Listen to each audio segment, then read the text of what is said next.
আমরা যদি চাই যে এই n এর মান এখানে যদি কোনো চেঞ্জ হয় সেটা এখানে n এর মানও আমাদের চেঞ্জ হবে, সেই ক্ষেত্রে আমাদের যেটা করতে হবে এই ফাংশনটার ডিক্লেয়ার করার সময় এখানে আমাদের এই নাম ভেরিয়েবলের আগে একটা এম্পারসেন্ট দিয়ে দিতে হবে। এই এম্পারসেন্ট যখন দিয়ে দিব তখন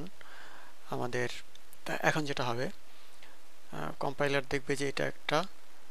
রেফারেন্স টাইপ ভেরিয়েবল, সুতরাং আমাদের এখানে যদি একটা n থাকে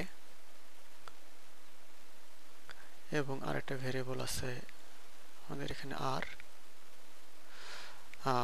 যখন n এর মান 3 এখানে n এর মান 3 হবে, অসুবিধা নাই, n এর মান 3 হলো।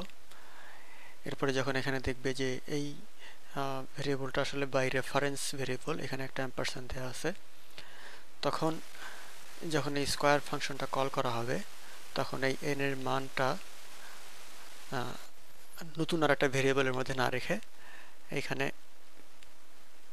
এটাই আমাদের নাম ভেরিয়েবল হবে। সুতরাং আমাদের n যখন আমরা বলবো আমাদের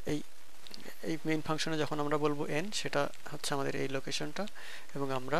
স্কোয়ার ফাংশনে যখন বলবো নাম সেটাও এইটা। সুতরাং এখন আমরা দেখি কি হয়। n এর মান 3, এখানে নামের মানও 3, যেহেতু দুইটা ভেরিয়েবল আলাদা নাম কিন্তু একই জায়গায় নির্দেশ করতেছে। এখন আমরা যদি নাম ইকুয়াল টু নাম ইন্টু নাম করি, এখন 3 ইন্টু 3 9 হবে এবং এটা নামের মধ্যে থাকবে, যেহেতু এটাই আমাদের নাম সুতরাং এখানে আমাদের 9 হবে এবং তারপরে নাম রিটার্ন করবে, সুতরাং 9 রিটার্ন হবে এবং এই r এর মধ্যে আমাদের 9 চলে যাবে, 9। এখন যদি আমরা প্রিন্ট করি তাহলে দেখা যাচ্ছে যে প্রথমে n প্রিন্ট হবে, n এর মান আমরা দেখতে পাচ্ছি 9 হয়ে গেছে এখানে, সুতরাং মনিটরে আমাদের এখানে 9 প্রথমে প্রিন্ট হবে এবং তারপরে r প্রিন্ট হবে, 9 প্রিন্ট হবে। সুতরাং এই ক্ষেত্রে আমাদের যদিও এই ফাংশনটা কল করার আগে n এর মান ছিল 3, কিন্তু ফাংশনটা যেহেতু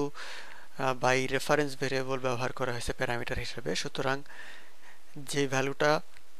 দিয়ে কল করা হবে সেই ভ্যালুটার যেখানে আছে এই প্যারামিটারের ভ্যালুগুলো সেখানেই